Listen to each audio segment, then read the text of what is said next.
মৰমৰ বন্ধু বান্ধৱীসকল, তোমালোক সকলোকে আমাৰ এই চেনেলটোলৈ পুনৰবাৰ স্বাগতম জনাইছোঁ। বহুতো বন্ধু বান্ধৱীয়ে 15 তাৰিখে হৈ যোৱা ADRE 2.0 গ্ৰেড 3ৰ যিখন কুৱেশ্যন পেপাৰ আছিলে, ইয়াৰে কাট অফ কিমান যাব সুধি আছিলে। লগতে বহুতো বন্ধু বান্ধৱীয়ে এইটোও সুধি আছিলে যে টোটেল পোষ্ট কিমান আছিল, জেনেৰেলৰ কাৰণে কিমান আছে। গোটেইখিনি আজিৰ এই ভিডিঅ'ত আলোচনা কৰিম। লগতে তোমালোকে কমেণ্ট ছেকশ্যনত জনাবাচোন তোমালোকে কাট অফ কিমান এক্সপেক্ট কৰি আছে বা তোমালোকে কিমান নম্বৰ টোটেল পাবা বুলি ভাবা। এতিয়া চোৱা, টোটেল পোষ্ট 31,100 ছামথিং আছিলে। ইয়াৰ জেনেৰেলৰ কাৰণে আছিলে 1458টা, 402টা আছিলে ৰিজাৰ্ভ ফৰ ওমেন। OBCৰ কাৰণে আছিলে 621টা পোষ্ট, ইয়াৰে 125টা RFW অৰ্থাৎ ৰিজাৰ্ভ ফৰ ওমেন।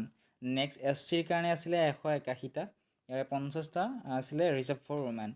STHৰ কাৰণে আছিলে 124টা, 37টা আছিলে RFW ৰিজাৰ্ভ ফৰ ওমেন।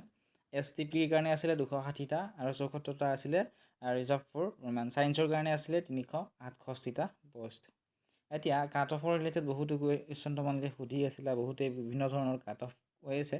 যিহেতু পৰীক্ষা এবাৰ বহুত বেছি ইজি আহিছে, নিগেটিভ মাৰ্কিং যদিও আছে থাকিলেও কিন্তু যিখন কুৱেশ্যন পেপাৰ আছিল সেইখন বহুত ইজি আহিছে।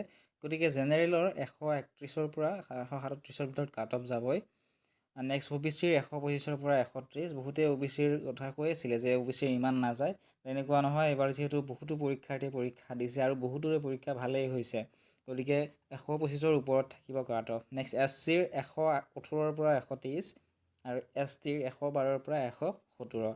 যিসকল বন্ধু বান্ধৱীয়ে ভাবি আছে যে ইমান কাট অফ এইবাৰ নাযায়, আপোনালোকে ভুল ভাবি আছে, কাৰণ বহুতে কষ্ট কৰি এইবাৰ পঢ়িছে আৰু সকলোৰে পৰীক্ষা, প্ৰায়ভাগৰে পৰীক্ষা ভালেই হৈছে। আৰু যিহেতু পোষ্ট বহুত কম আছে, গতিকে কাট অফ হাই যাবই। এইখিনিয়ে আছিল আজিৰ এই ভিডিঅ'টিত। ইয়াৰ ৰিলেটেড যদি তোমালোকৰ আন কিবা সুধিবলগীয়া আছে বা কুৱেশ্যন আছে, কমেণ্ট ছেকশ্যনত সুধিব পাৰিবা। চেনেলটো যদি ছাবস্ক্ৰাইব কৰা নাই, ছাবস্ক্ৰাইব কৰি দিবা।